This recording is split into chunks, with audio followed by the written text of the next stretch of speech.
ஓம் சரணாகத தீனார்த்த பரித்ராண பராயணே சர்வஸ்யார்த்திகரே தேவி நாராயணி நமஸ்துதே.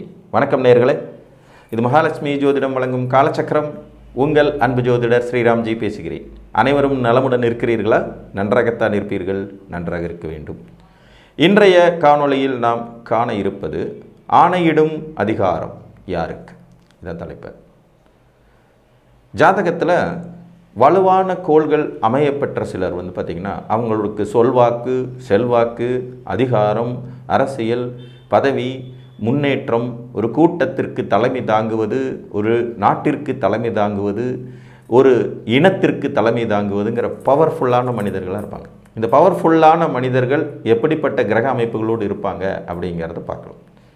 இப்போ ஒரு கலெக்டர் அப்படிங்கிறவர் ஆர்டர் போடுறதுக்கு தகுதி உள்ளவர். ஒரு பேங்க்கில் இருக்கிற உயர் அதிகாரி ஆர்டர் போடுறதுக்கு தகுதி உள்ளவர். ஒரு நிறுவனத்தை நடத்திக்கிட்டு இருக்கிற முதலாளிக்கு ஆர்டர் போடுற தகுதி உண்டு. 100 பேருக்கு சம்பளம் கொடுக்குற முதலாளி அந்த 100 பேருக்கு ஆர்டர் போடுறதுக்கான வாய்ப்பு இருக்கும். மேனேஜ்மெண்ட்டில் இருக்கவங்க, போர்ட் ஆஃப் டைரக்டர்ஸில் இருக்கவங்க ஆர்டர் போடுறதுக்கு தகுதி உள்ளவங்களாக இருப்பாங்க. இந்த மாதிரி ஆர்டர் போடுறது, ஆணையிடுவது, அதற்கான தகுதி கொண்டவர்களாக அரசில் இருந்தாலும் சரி, தனியாரில் இருந்தாலும் சரி இருக்கக்கூடிய அமைப்பை தரக்கூடியது எது அப்படின்னு பார்க்கும்போது 10ஆம் இடம் தான் ஒரு மனிதனுக்கு பட்டம், பதவி, அந்தஸ்து, அதிகாரம் போன்றவற்றை தரக்கூடியது. எந்த ஒரு ஜாதகத்தில் 10ஆம் அதிபதி என்று சொல்லக்கூடிய உங்கள் ஜீவனாதிபதி வலுப்பெற்று ஆட்சி, உச்சம், மூலத்திரிகோணம், இந்த 3ல் ஒரு பவர், உங்கள் லக்னம் எதுவாக இருந்தாலும் அதுக்கு 10ஆம் அதிபதி வலுவான நிலையில் அமர்ந்து அவருக்கு இயற்கை சுபர்களின் தொடர்பு கிடைச்சிச்சுன்னா உங்களுக்கு ஆணையிடும் அதிகாரம் வரும். இப்போ ஒரு உதாரணம் எடுத்துக்கலாம். ஒரு மிதுன லக்ன ஜாதகம், இவருக்கு 10ஆம் அதிபதி யார்? குரு. இந்த குரு பகவான் தனுசில் ஆட்சி, மூலத்திரிகோண வலுவோடு இருக்கார். மிதுன லக்ன ஜாதகம் 10ஆம் அதிபதி குரு தனுசில் ஆட்சி, மூலத்திரிகோண வலுவோடு இருக்கார். ஏற்கனவே குரு ஒரு இயற்கை சுபர், அவர் மூலத்திரிகோண வீட்டில் போய் பவர்ஃபுல்லாகவும் உட்காந்துருக்கார். ஸோ இவருக்கு எக்ஸ்ட்ரா இன்னி சுபர்கள் தொடர்புங்கிறது பெருசாக ஒன்றும் இல்லை. ஆனாலும் இந்த ஜாதகத்திற்கு திரிகோணத்தில் வளர்பிறை சந்திரன், திரிகோணத்தில் வளர்பிறை சந்திரன், சிம்மராசி, மிதுன லக்னம், சிம்மராசி, அதிகாரமிக்க பதவிகள் கிடைக்கும் தகுதி கொண்டவர், ஆணையிடுறதுக்கான வலிமை உடையவர், 10ஆம் அதிபதி பவர்ஃபுல்லாக இருந்ததுனால கிடைக்கக்கூடிய ஒரு யோகம், அரசியலில் மிக பெரும் செல்வாக்கு மிக்க தலைவர், நாட்டை ஆளும் வலிமை கொண்டவராக மாறும் யோகியதை உடையவர். குரு சந்திர யோகம் அப்படின்னு ஒரு யோகம் உண்டு. குரு வலுவான சந்திரனை திரிகோண பார்வையில் பார்க்கும்போதும், குருவுக்கு திரிகோணத்தில் சந்திரன் வலு கொண்டு அமரும் போதும் இந்த யோகம் ஏற்படும். 10ஆம் அதிபதி வலுத்து இந்த மாதிரியான அமைப்புகளில் ஈடுபடும் போது இவர்கள் மிக பெரும் சக்தி வாய்ந்த மனிதர்களாக உருவாவாங்க. அந்த அமைப்பு இந்த ஜாதகத்துக்கு உண்டு. மிதுன லக்னம், சிம்மராசி, குரு தனித்து ஆட்சி, மூல திரிகோண வலுவோடு, அவருக்கு திரிகோணத்தில் சந்திரன். இதற்கு அடுத்தபடியாக 10ஆம் அதிபதி வலு பெறும்போது அதிகார பதவிகள், ஆணையிடும் வலு கிடைக்கும்.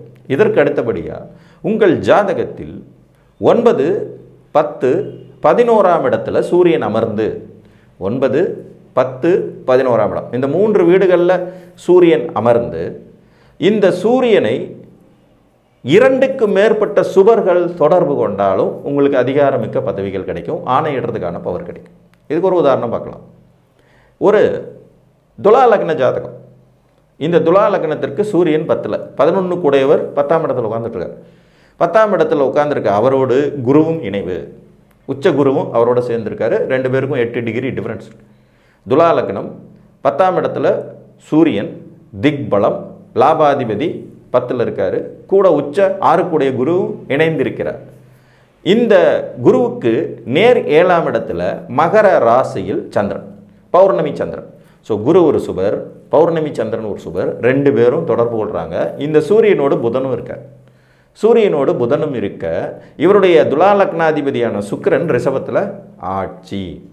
இது எவ்வளோ பெரிய ஒரு பவர்ஃபுல்லான அமைப்பு பாருங்கள். 10ஆம் இடத்துல சூரியன் இருக்கார், பவர், உச்ச குரு இருக்கார், இன்னொரு பவர், கூட புதன் இருக்கார், புதாதித்ய யோகம் மாதிரியான ஒரு பவர், சந்திர யோகத்தில் பிறந்திருக்காரு. உத்திராட நட்சத்திரம், மகர ராசியில் பிறந்த ஜாதகம். சந்திரன் பௌர்ணமி சந்திரனாக இருந்து அந்த இடத்த பார்க்குறாரு. இதில் குரு சந்திர யோகமும் கிடைக்கப்பெறுகிறது. சூரியன் அதிக பவர்ஃபுல்லாக ஆகிறார். 3 சுபர்கள் அவரோட தொடர்பு கொள்கிறாங்க. அனைத்தையும் பெற்றுக்கொள்வதற்கு லக்னாதிபதி ஆட்சியாக இருக்கார் சுக்கிரன். ஸோ இது ஒரு வலிமையான ஜாதகம். இவர் அதிகாரம் இடக்கூடிய, அதிகாரம் செலுத்தக்கூடிய ஒரு மிகப்பெரிய நிறுவனத்தின் தலைவர். இவருக்கு கீழே பார்த்தீங்கன்னா ஒரு 1000 பேர் இருக்காங்க. இவர் சம்பளம் கொடுக்குறாரு, அவ்வளோ பேருக்கு சம்பளம் கொடுக்குற ஒரு உயர்ந்த இடத்துல இருக்கக்கூடிய, அந்தஸ்தில் இருக்கக்கூடிய ஜாதகம். ஸோ அதிகாரம் பெறுவதற்கு, ஆணையிடுவதற்கு வலிமையை தரக்கூடிய இடம் 10 தான். 10ஆம் இடம் ஸ்ட்ராங்காக இருக்கணும். 10ஆம் அதிபதி வலுப்பெறும் போதும் அது கிடைக்கும். 10ஆம் இடத்தில் சூரியன் வலுப்பெறும் போதும் இது கிடைக்கும். 10ஆம் அதிபதி வலுப்பெறும் போதும் இது கிடைக்கும். 10ஆம் இடத்தில் சூரியன் வலுப்பெறும் போது இது கிடைக்கும். இது 2 in 1 பர்பஸ். அதே மாதிரி 10ஆம் அதிபதி 10ஆம் இடத்தில் வலுவான கோள்கள் அமரும் போது இது கிடைக்கும். இது ஒரு 3வது விதி. முதல்ல 10ஆம் அதிபதி பவர்ஃபுல் ஆகிறது. அடுத்து 10ஆம் இடத்துல, 9ஆம் இடத்துல, 11ஆம் இடத்துல சூரியன் பவர்ஃபுல் ஆகிறது. இல்லை 9, 11 இருந்தாலுமே பவர்ஃபுல்லான அதிகார பதவி கிடைக்கும். என்ன 1000 பேர் அதிகாரம் செலுத்துறதுக்கு பதிலாக 50 பேர் அதிகாரம் செலுத்திட்டு இருப்பாங்க. அவ்வளோதான், அந்த டிஃபரன்ஸ் இருக்கும். மற்றபடி 10ஆம் இடம் மெயின். உங்களுக்கு பட்டம், பதவி, அதிகாரம், அந்தஸ்து, செல்வாக்கு, சொல்வாக்கு கொடுக்கணும்னா 10ஆம் இடம் ஸ்ட்ராங்காக இருக்கணும். கேந்திரங்களில் மிகச்சிறந்த கேந்திரம் 10 தான். கோணங்களில் மிகச்சிறந்த கோணம் 9. அதனால தான் 9ஆம் அதிபதியும் 10ஆம் அதிபதியும் இணைவதை ராஜயோகங்களில் ஒன்றாக குறிப்பிட்டு வச்சுருக்காங்க. அந்த யோகத்துக்கு ராஜயோகம்னு பேரே வராது, ஆனால் அதுதான் உண்மையான ராஜயோகம். தர்ம கர்மாதிபதி யோகம். ஒருவன் கர்மம் செய்வதன் மூலமாக, அவன் செய்துவிட்டு வந்த கர்மத்தின் பலனை அனுபவிப்பதன் மூலமாக தர்மத்தின் வாழ்வு அவனுக்கு யோகத்தை தரக்கூடியதாக இருக்கும். அதனால தான் 9ஆம் அதிபதி 10ஆம் அதிபதி இணையறத வெகு சிறப்பாக ஜோதிட சாஸ்திரத்தை சொல்லி வச்சுருக்காங்க.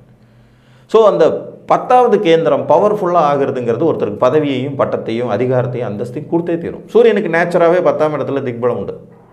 10ஆம் இடத்துல அவருக்கு வலு கிடச்சிரும், ஒரு இயற்கை வலு. அதோட 2-3 சுவர்களும் தொடர்பு கொள்ளும் போது அவர் ஒரு அதிகாரம் செலுத்தக்கூடிய, ஆணையிடக்கூடிய பவரான மனிதராக மாறுவார். The powerful peoples coming a powerful sectors. அருமையான, வலிமையான இடங்கள்லேருந்து வலிமையான மனிதர்கள் தோன்றுவார்கள், வருவார்கள் சொல்லுவாங்க இல்லையா, அந்த மாதிரியான அமைப்பு தான். அப்போ 10ஆம் அதிபதி பவரானாலும் அது கிடைக்கும். 10ஆம் இடத்தில் சூரியன் வலுத்தாலும் கிடைக்கும். 9ஆம் இடத்தில் சூரியன் வலுத்தாலும் கிடைக்கும். 11ஆம் இடத்துல சூரியன் வலுத்தாலும் கிடைக்கும். இன்னொரு ஜாதகம் பார்க்கலாம். 10ஆம் இடத்தில் வலு கொண்ட கோள்கள் இருப்பதன் மூலமாக வலுவான அமைப்பை பெற்ற ஒரு ஜாதகம். இது ஒரு கடகலக்ன ஜாதகம். இவருக்கு 10ல் செவ்வாய் ஆட்சி மூலத்திரிகோண வலுவோடு இருக்கார். 10ல் செவ்வாய் ஆட்சி மூலத்திரிகோண வலுவோடு இருக்கார். 10ஆம் இடம் வலுவான ஒரு கோள் இருக்கு. இந்த ஜாதகத்திற்கு சிம்மத்தில் அமர்ந்தபடி குரு பகவான், சிம்மத்தில் அமர்ந்தபடி குரு பகவான் செவ்வாயை பார்த்துட்டு இருப்பார். சிம்மத்தில் அமர்ந்தபடி குரு செவ்வாயை பார்த்துக்கிட்டு இருப்பார். இவர் ஒரு பௌர்ணமி யோகத்தில் பிறந்தவர். துலா ராசி, கடக லக்னம், துலா ராசி. சந்திரன் வலுவாக பௌர்ணமி சந்திரனாக செவ்வாயை பார்த்துட்டு இருப்பார். சந்திரன் வலுவான சந்திரன். இவருக்கு ரிஷபத்தில் சூரியன், புதன், சுக்கிரன் 3 பேரும்.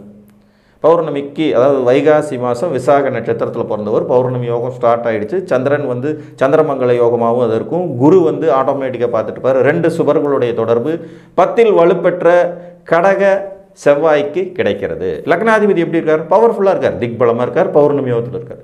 இது ஒரு அரசியல் தலைவரோட ஜாதகம். மிக வலிமையான அதிகாரம் செலுத்தக்கூடியவர், ஆணித்தரமான செயல்களை புரியக்கூடியவர், ஸ்ட்ரைட் ஃபார்வர்டு கேரக்டரு, வெற்றிகளை குவிக்கும் அமைப்பு கொண்ட ஜாதகம். புரியுதுங்களா? இந்த 10ஆம் இடத்துல வலுவான கோள் அமர்றது ஒரு விதி. 10க்குடையவன் வலுப்பெற்று வேறு இடத்தில் அமர்ந்தாலும் சுபர்களின் தொடர்பு பெறுறது அது இன்னொரு விதி. மேலும் 10ஆம் இடத்தில் சூரியன் வலுப்பெற்ற நிலையில் அமருது. 10ஆம் இடத்துல சூரியன் வலுவாக அமர்ந்து 2க்கும் மேற்பட்ட சுவர்கள், 3க்கும் மேற்பட்ட சுவர்கள் அங்கே தொடர்பு கொள்ளும்போது அவங்க ஆணையிடும் தகுதி ஆட்டோமேட்டிக்காகவே வந்துடும். இதில் சர லக்னங்களில் உங்களுக்கு இந்த அமைப்பு கிடைக்க பெறும்போது அது இன்னும் கூடுதல் சிறப்பாக இருக்கும். நீண்ட காலம் அந்த அதிகாரத்தை தொடர்ந்து செலுத்தக்கூடிய தன்மை, ஆணையிடும் தகுதி உங்களுக்கே கிடச்சிக்கிட்டே இருக்கும். அரசாங்கத்தில் உயர் பதவியில் இருக்கிறவங்க ஜாதகத்தில் நிறைய ஜாதகத்தில் இந்த அமைப்பு இருக்கும். அரசியலில் உயர்நிலையில் இருக்கக்கூடியவங்க ஜாதகத்தில் நிறைய பேர் ஜாதகத்தில் இந்த அமைப்பு இருக்கும். மேலும் பார்த்திங்கன்னா தொழில் அதிபர்களாக திகழக்கூடியவர்கள், தொழிலில் மிக பெரும் வெற்றியாளர்களாக திகழக்கூடியவங்க ஜாதகத்தில் இந்த அமைப்பு இருக்கும். அது லக்னாதிபதி வலுவாக இருந்திருப்பார், 10ஆம் இடம் ஸ்ட்ராங்காக இருக்கும், குருவுடைய தொடர்பு கிடைக்கும், 10ஆம் அதிபதி ஸ்ட்ராங்காக இருப்பார், சூரியன் வலுவாக இருப்பார். இதெல்லாம் சேரும்போது அந்த யோகங்கள்ங்கிறது ஆணையிடும் தகுதி என்பது உங்களுக்கு கிடைக்கும் என்று கூறி மீண்டும் ஒரு காணொலியில் உங்களை சந்திக்கும் வரை உங்களிடமிருந்து அன்புடன் விடைபெற்றுக் கொள்வது உங்கள் அன்பு ஜோதிடர் ஸ்ரீராம்ஜி. நன்றி, வணக்கம்.